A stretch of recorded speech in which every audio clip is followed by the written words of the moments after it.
Olá, pessoal! Continuando, então, os nossos estudos sobre a fase da adolescência. Agora nós vamos abordar um pouquinho a questão da cognição, algumas questões ao egocentrismo intelectivo do adolescente. E aí essa adolescente, fazendo essa transição para esse período, né, operatório formal e abstrato, né? Essa transição do operatório concreto para o operatório formal e abstrato. E vamos ver junto com isso a questão de um egocentrismo mais intelectivo, um egocentrismo no nível do pensamento. Então, algumas reivindicações, alguns questionamentos, né, alguns sensos de justiça vão começar a ser um pouco mais recorrentes nesta fase e vamos a ela. Só um minutinho, compartilhando a tela aqui com vocês. E vamos ver que interessante, né?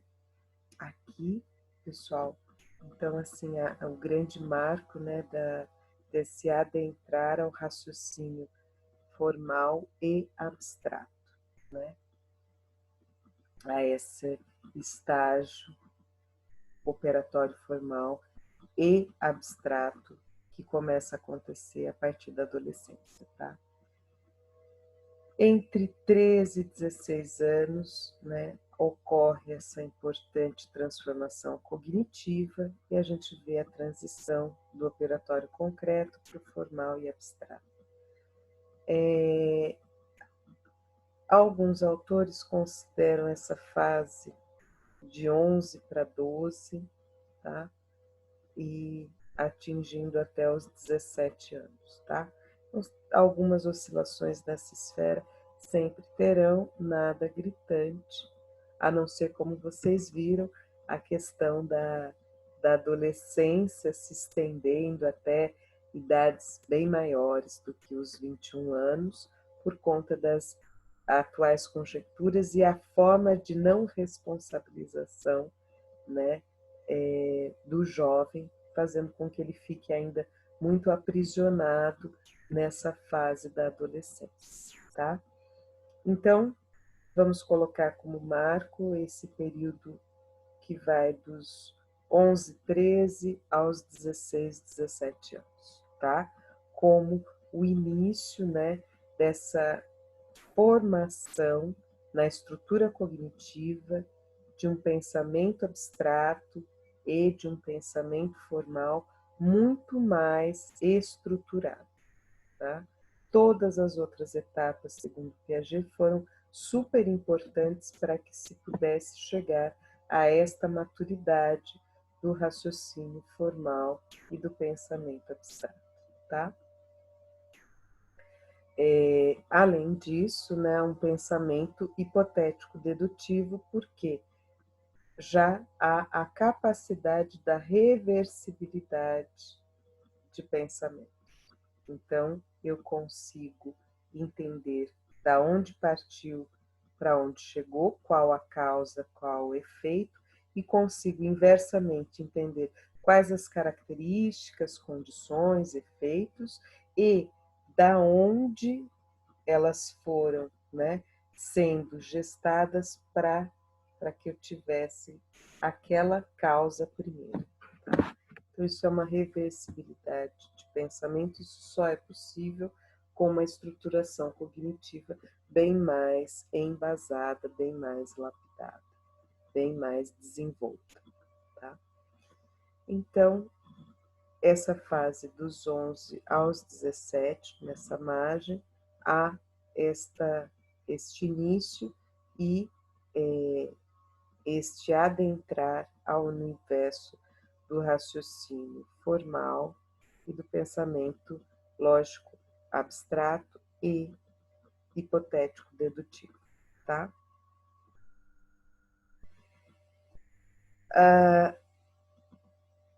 No raciocínio formal, né, esse adolescente, ele começa a analisar dados, a formular hipóteses, ele deduz a partir destes dados fenômenos, então ele tem esse poder de induzir, de apontar o que estaria, né, como possibilidade de modificação, aquilo que é modificado e aquilo que causa a modificação. Então, ele consegue fazer muito bem essa linha de articulação, né? A síntese de raciocínio, né? A análise de raciocínio, a depuração das informações, a correlação dessas informações. Então, essa fase é muito rica e marca esta parte da estruturação cognitiva do sujeito. É extremamente rica e ela precisa ser bastante estimulada e incentivada, né?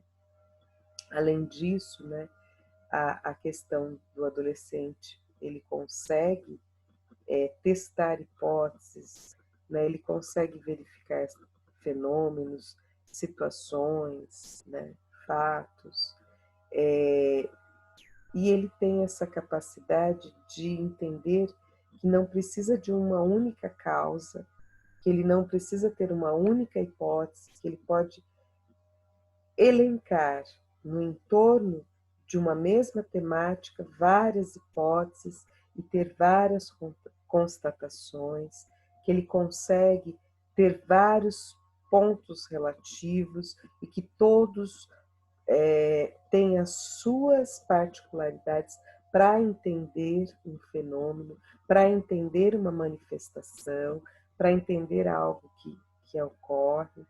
Então, isso é muito interessante e bastante curioso, né? Quando se trabalha com o ensino médio, né, a gente observa muito detidamente estas situações no processo de aprendizagem e alguns pontos os adolescentes mesmo dizem o quanto que agora, naquele momento, faz sentido algo que eles tinham aprendido de uma forma mais segmentada anteriormente. Eles conseguem, além de entender o que aconteceu, conseguir compreender as manifestações que ocorreram naquele período, né? E conseguem fazer correlações, tá? Para as diversas esferas de conhecimento, tá?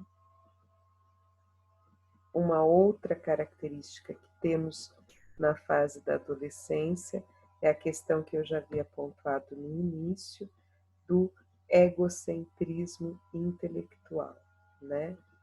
Diferente do egocentrismo da criança na segunda infância, tudo meu, para ainda conseguir entender que ela é um ser nesse mundo e que ela pode ser um ser nesse mundo amada, né? Então a criança de 3 anos tem isso, ela precisa ter tudo para que ela ainda consiga se sentir amada, ter uma autoestima, se sentir reconhecida, né? No período da adolescência, esse egocentrismo, ele se faz com a questão não de ter coisas, mas de ser capaz de raciocinar, de analisar, de observar o que acontece no entorno dele, por que está desse jeito. Então, o adolescente ele quer mudar o mundo, ele aponta vários pontos que podem ser melhorados, por que ninguém nunca viu isso antes, por que ninguém nunca pensou isso antes, por que ninguém nunca pôs as mãos na massa para fazer essa mudança, né? Essa mudança que ele vê como benéfica. Então, é muito instigante também, né, ver isso no adolescente, na adolescente, que mostra o quanto que é uma forma de se sentirem representativos socialmente, eles intervindo neste mundo à volta deles, porque agora eles têm este poder analítico de situações, eles têm este poder de elencar hipóteses, eles têm essa correlação de variáveis, então isso tudo é muito interessante, né? E a forma inicial que eles têm é de sentir que tudo partiu, tudo começou, né, a ser exposto de forma clara a partir das suas indagações. O adolescente tem muito isso, né? Isso surgiu a partir de mim, isso começa a ser pensado a partir de mim, as soluções eu que estou apresentando, antes ninguém nunca tinha observado isso, né? Então é muito interessante. O adolescente, então, ele sente que é o centro de tudo, no sentido de como que está a sociedade, né? Ele vai saber ditar como ela está, por que ela está e qual a solução para melhorar, qual a solução para sair de algumas coisas. Então, ele tem esse processo de autorreferência intelectiva, né? Que é importante para essa fase, né? Para essa fase de desenvolvimento, ela é extremamente bem-vinda, depois isso deverá ser modificado, até porque os conhecimentos são interdisciplinares, nada surge a partir de mim, né? Sempre alguém está agregando alguma informação nova e que foi também apontada por N outros lá atrás, e assim vai. E o que é bacana, né? O conhecimento ele é feito por muitas mãos, por muitas vozes, por muitos intelectos, né? Nunca é de um só, né?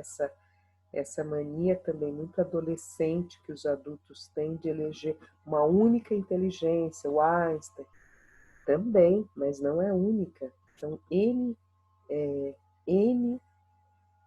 pessoa, pensadores, né? N pessoas atuando, né? Modificando a forma de ver o mundo, a forma de pensar, a forma de gestar mudanças. Então, sempre é coletivizado, né? E aí a tendência na adolescência, que é absolutamente compreensível e necessário para o desenvolvimento do adolescente, a gente tem esse marco do egocentrismo intelectual, né? Então, ele é o centro e todas as teorias a partir do mundo, ele começa a convergir de uma forma unificada. Tá?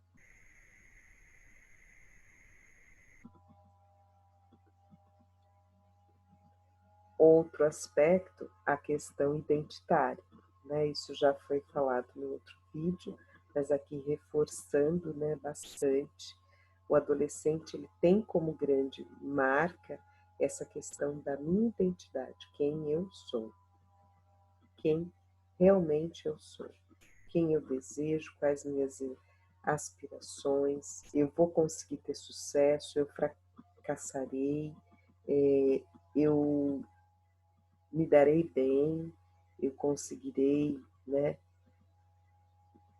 me sair bem nessa minha trajetória, o que eu vou fazer da minha vida, o que eu quero ser, né? Vai dar certo, eu vou ter sucesso, ser bem sucedida, né? Terei uma pessoa que amo, terei várias pessoas que amo. Então, essa situação identitária, junto com a questão socioafetiva, isso vai ser bem demarcado no adolescente, na adolescente, tá? Então, vamos às características apontadas aqui, marcada pelas transformações corporais e cognitivas. A adolescência vai carregar várias mudanças socioafetivas, né, que são fundamentais para começar a se construir as bases para as relações amadurecidas que vão eclodir lá na fase adulta. Tá? Então, todas essas minhas habilidades socioemocionais, socioafetivas, elas começam a sofrer modificações e elas serão muito importantes para depois a minha fase adulta. Né? Como eu já dito também anteriormente, essa fase da adolescência ela nos mostra o quanto não temos controle, o quanto que temos que aprender a lidar com o inusitado e o quanto que às vezes é difícil, mas a gente precisa ficar nem lá nem cá para tentar nos encontrarmos.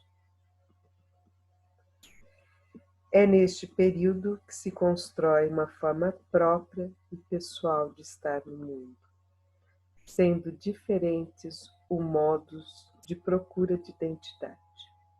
A busca do papel sexual, né, das relações sexuais que se estabelecem, né, as relações afetivas que começam a se formar, os interesses que começam a se ter, a forma de constituição da sua própria autoimagem estão aí.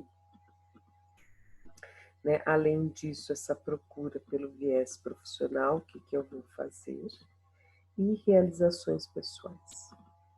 Eu terei esse sucesso, eu serei bem-sucedida em todas as esferas da minha vida, eu vou ser alguém amada e respeitada, né, por quem eu estou, pela família que eu tenho, pelos amigos que eu tenho, pelos profissionais com quem atuo.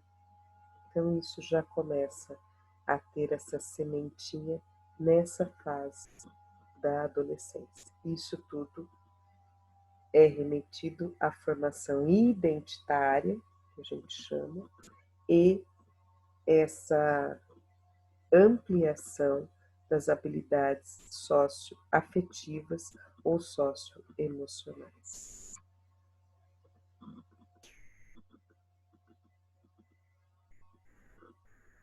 E aí temos esse terceiro bloco aqui, né, apontando mais características para essa fase da adolescência, que envolve, né, o reconhecimento do grupo de amigos, né, dos pares, né, na adolescência, eles é que terão um papel muito grande, muito mais do que a figura dos pais ou dos educadores, dos professores, né, e essas relações, elas precisam ser bastante acompanhadas, para que não haja uma série de confusões. Elas nunca devem ser tolhidas, muito pelo contrário.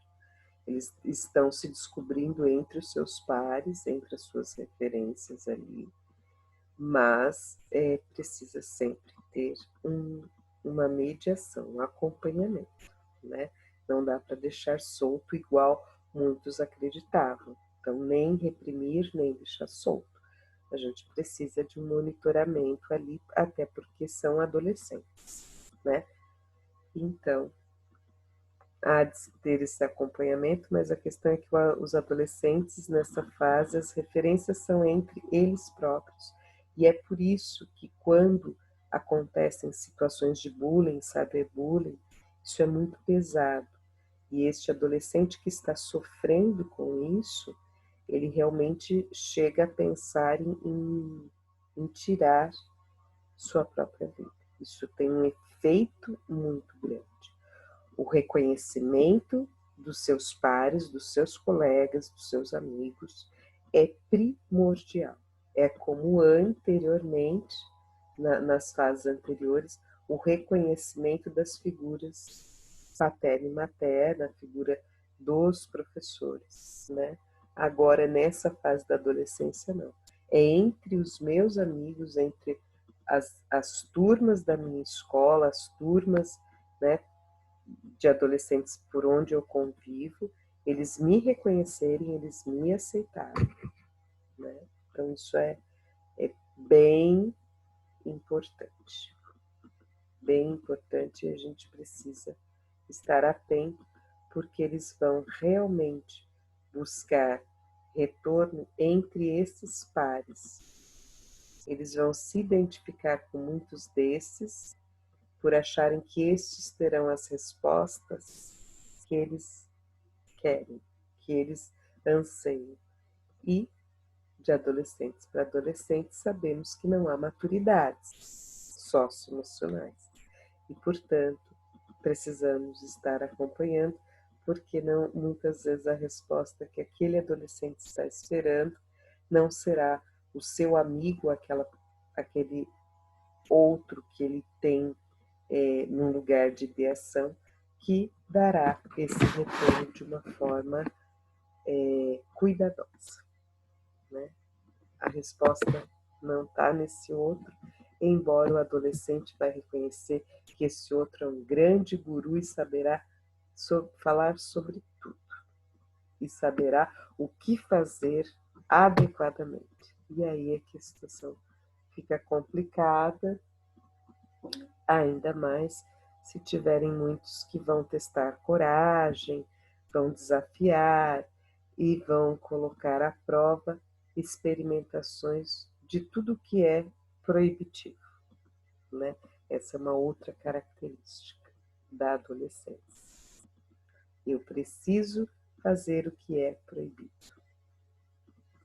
porque se eu não fizer, significa que eu não sou capaz. Significa que eu ainda sou criança.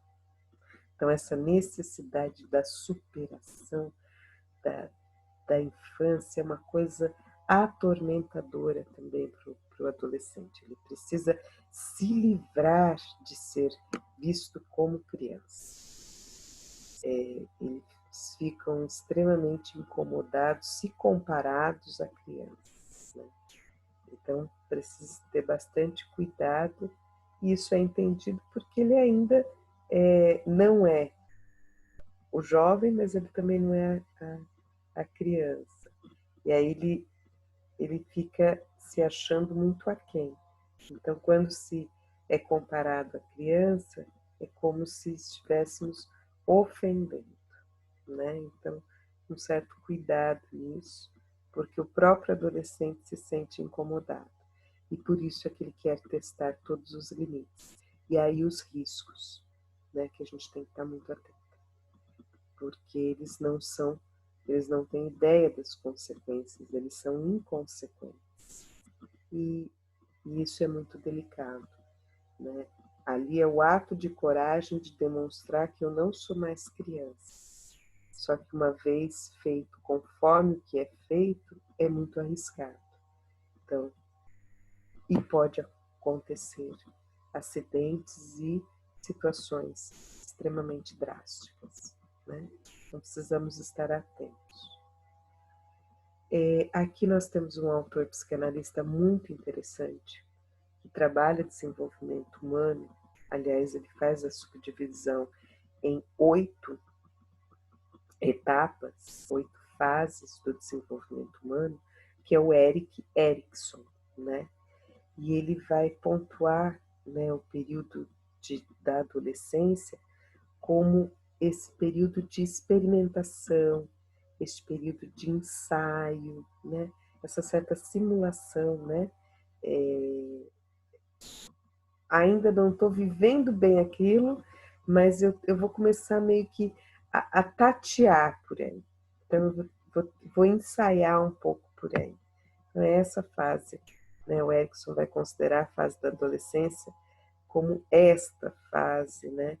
Que procura ensaios, que procura alternativas, que faz testes de papéis e realmente começa a se constituir enquanto um ser que tem uma função social e papéis a serem desempenhados, tá? Então, o Erikson vai falar destas características para o adolescente, tá? Que ele vai dizer como essa moratória psicossocial.